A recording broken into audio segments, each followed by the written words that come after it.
Do not stream my new album until you've seen this video. What's the word, YouTube? This is kumasiscorpio, and in this video I'm going to break down each song on my album so that you've got some backstory to the things that happened behind the scenes and you could really think about it while you're listening to it at the end of this video.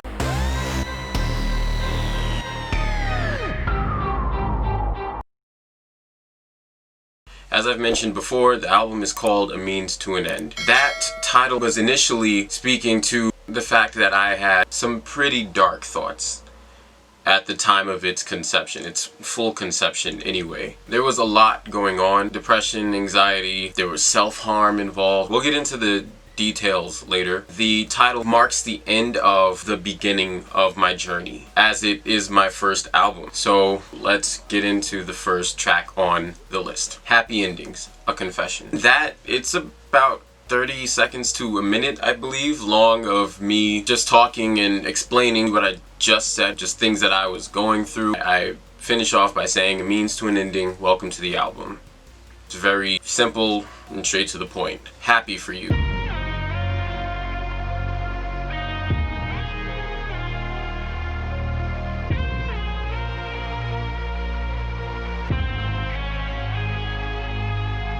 I had asked my fans if you wanted straight up the album or if you wanted a couple of songs beforehand. They voted for a couple of songs to come out beforehand. So that and King of Queens were both singles before the album itself came out. Happy for You is a song that I wrote about a time where I had feelings for someone and they had feelings for someone else. They ended up with that person, and because I was their friend, I had to do the BS I'm happy for you bit. Then I was like, well, you know, that could be a song. Then I wrote the song. The inspiration behind the track, the guitar is a pop rock riff. And I'm all about fusing genres, so I made a beat that would go with like hip hop or trap, and I changed it to rock instruments, and that's how the track was born. It's kind of like a trap rock instrumental. The staccato strings in the bridge and final chorus, you'll notice throughout most of my songs there's strings somewhere. I'm obsessed with strings. A lot of my influences use strings. Lana Del Rey, Evanescence. Strings are essential. Next song, DNA. I can't sleep in the night because of deep depression. Anxiety is high in my steep obsession. Deoxyribose nucleic acid for depression and anxiety. That's speaking to the fact that depression and anxiety can be genetic, but also how it's something that you have to deal with. In that song, I'm obviously talking about battling depression and anxiety. I was diagnosed in January with both of those things. It really messed up my life because I didn't know how to deal with it. I'm not sure that I know how to deal with it now, but I'm not in an episode at the moment, so it's a very raw song. In it, I state that one day I might call it quits, end it. And I know my mom's gonna be upset, but I don't know what to say, you know? It's what I say in the song, mother. And I'm sure that other people deal with that as well and have these thoughts. And that's why I make music, so that people can learn from it, relate to it, feel like they're not alone. Things that music did for me growing up. Next song, Lucifer.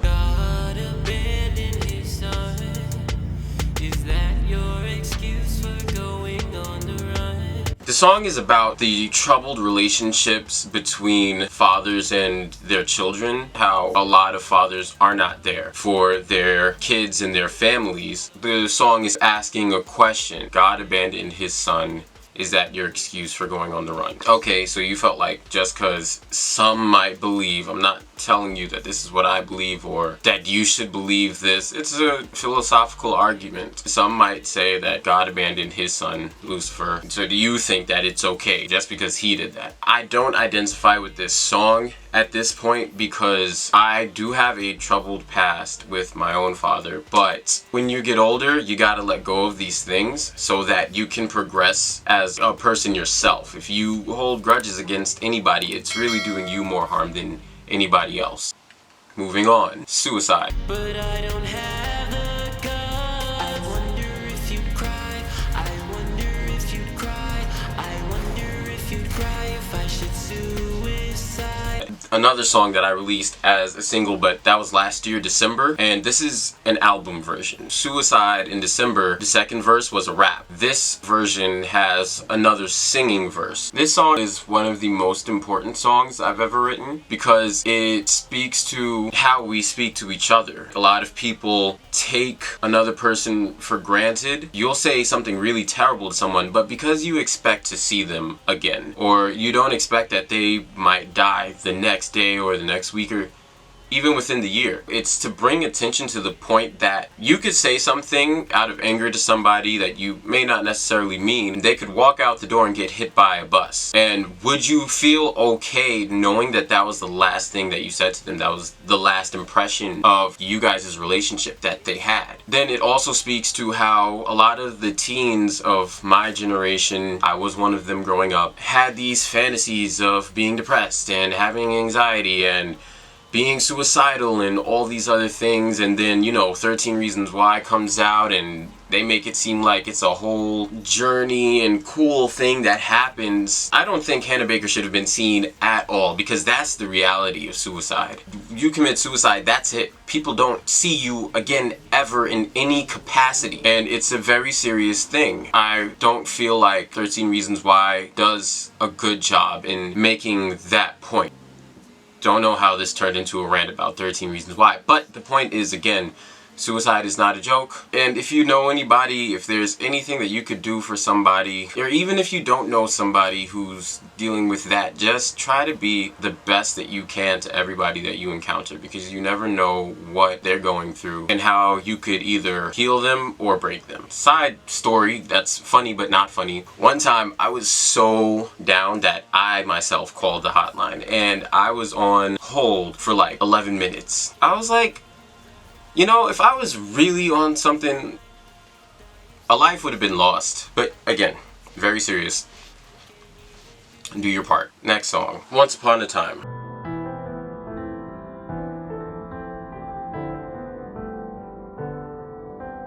Once Upon a Time, it's a show that was on ABC Freeform. It's about Disney characters who end up in the real world.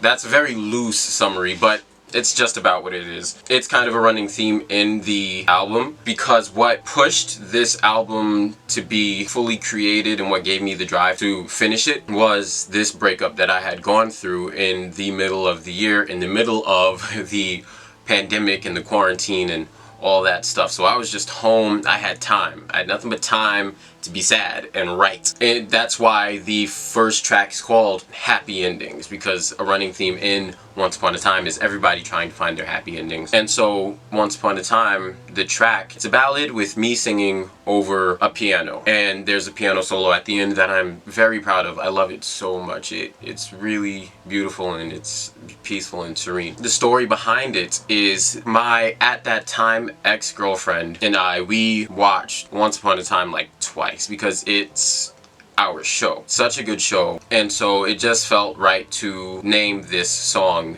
that. And I do mention some fairy tale things in it. In the second verse, I say, my pain should take me to a land somewhere where there is magic there and rivers flow. I'll slay your dragons there, put flowers in your hair, your hero. Those are running themes in fairy tales, as we all know. It is one of my favorite songs on the album because I got to experiment with it. I like the songs that I get to experiment with, like Flower Girl, which was a single that I released last year. I love songs that I can just do something really different with. I always do something different in my music, but I also try to keep it mainstream in a way enough so that people get hooked on that part and then receive the lyrics and the experimentation that I put in it. Musical guerrilla warfare. Again, the ending solo is really beautiful. I think you should listen to that. The next track, Prayer.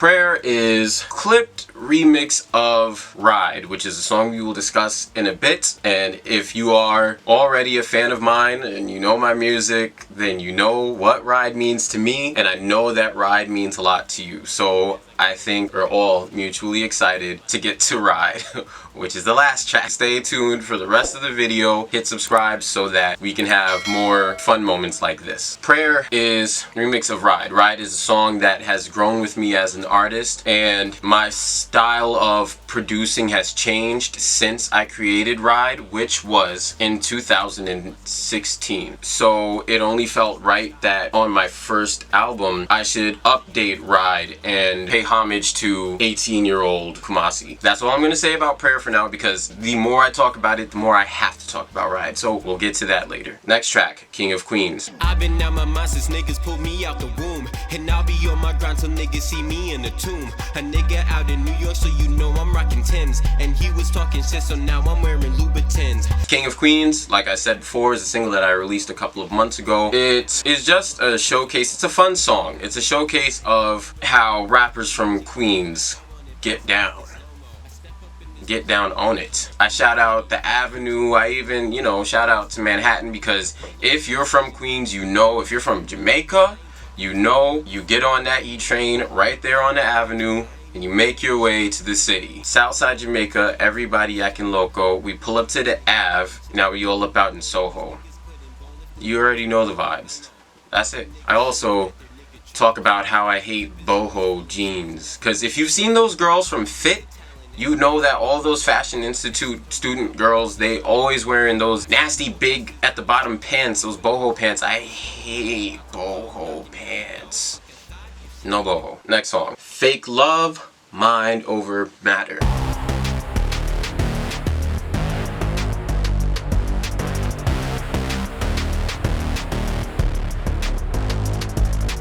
Fake Love and Mind Over Matter are two separate songs that I released on my Somerset EP last year, which was my first release. And like all the rest of my music, it is self-written, self-produced, self-mixed, mastered, performed, all of that stuff. Everything that you see, everything that you hear, it's this guy. I mashed up the two songs because I only like the first verse of both songs. I say that because for Fake Love, my boy Lil Deku was supposed to be on the second verse for it, but due to time constraints, he didn't really have time to put something together for it, and I had to release the song. That's okay though, because we got Passion FM out, which he did it on Passion FM. Check that out. And then Mind Over Matter.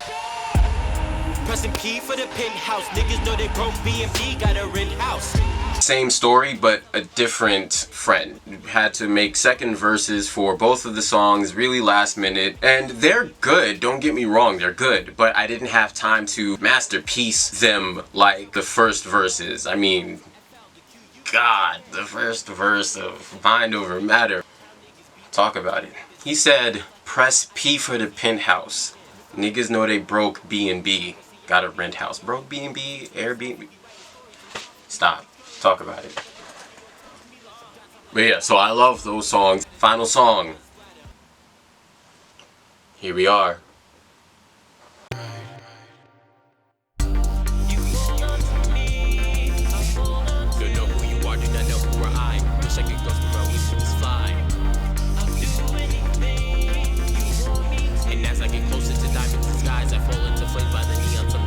Just put the phone down. Like I said, a song that means a lot to myself and my fans. It's about journeying throughout life and being there for yourself and trying to make it through, while also remembering to be there for others as well. And remembering that every time you fall, you will rise again. Second verse tells a story of somebody who reached for the sun, got burned, but got up the next day. Because that's how life is. You have to reach for your dreams. There's too many people out here who don't, or who have given up. And there have been so many moments, even recently, where I felt like giving up myself. But I don't want to have kids some years from now and they Google me and they see that I did X, Y, and Z, but that was it. That I stopped, that I gave up, that I quit. Because right now, I have a pretty good amount of credits. I have an IMDb that I didn't make. When you Google me, there's a whole search panel and everything. So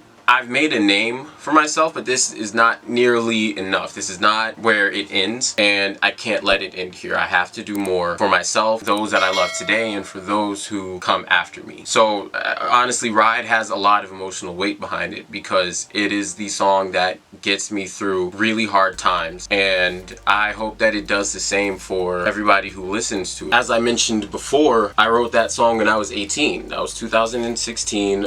I produced it on my iPhone 5S GarageBand. So the album even serves as a track for my evolution as a producer. Like I said, it seemed only fitting that Ride be on this album for all of the reasons that I named before. The first 1 through 6 songs are the story. There's plot there. I start off by explaining what I'm going through and what I'm feeling, and then the next 4 songs, 5 songs are me breaking down each of the things that I've been going through over the past few years. And suicide comes up, which is supposed to be like an attempt at suicide, but at the end the person does not end up going through with it and they find meaning in their life, which is really important. Then Once Upon a Time comes. First couple of lines are letting it flow, I'm letting it go, which means learning how to release the negativity.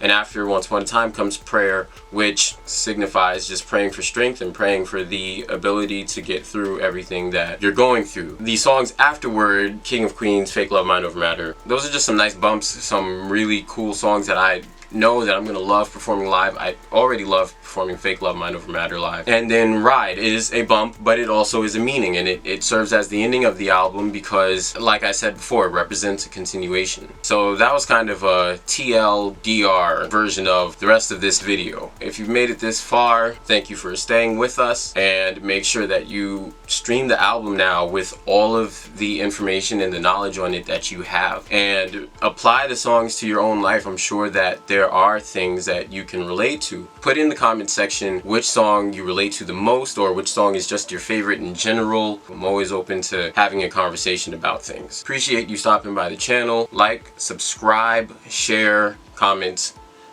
Till next time.